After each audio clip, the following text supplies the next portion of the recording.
Maintenant, on va parler du mot-clé argument. Donc, on ouvre notre fichier. On peut également ouvrir notre terminal. Hop, on va se fermer ceci. On se fait un peu de place. Donc, en JavaScript, le mot-clé argument fait référence à un objet spécial qui est automatiquement disponible dans chaque fonction. Cet objet contient les valeurs de ses arguments passés à la fonction au moment de son appel. Il permet d'accéder à ces valeurs même si la fonction n'a pas défini de paramètres explicites. Prenons un exemple. Ici, je me crée une fonction que je vais appeler par exemple addition. D'accord? Ici, je ne lui place pas de paramètres. Je vais simplement créer une variable à l'intérieur qui va s'appeler somme et qui va démarrer à 0. Ensuite, je vais parcourir les arguments avec une boucle for. For let i est égal à 0.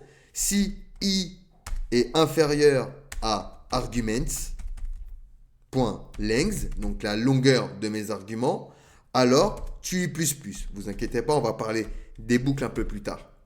Donc ici, je vais ajouter la valeur de chaque argument à la somme. Donc somme plus égale arguments de i. Et je vais return du coup somme. Donc lorsque je vais faire appel à la fonction avec différents arguments, donc par exemple résultat 1 est égal à addition et ici on va mettre 2, 3, 5. Et hop, ici on va s'en mettre un deuxième avec 1, 2, 3, 4, 5. Donc là ce sera résultat 2. Je vais venir loguer résultat 1 et résultat 2. Hop, on vient exécuter le script. Je vais avoir ici 10 et 15.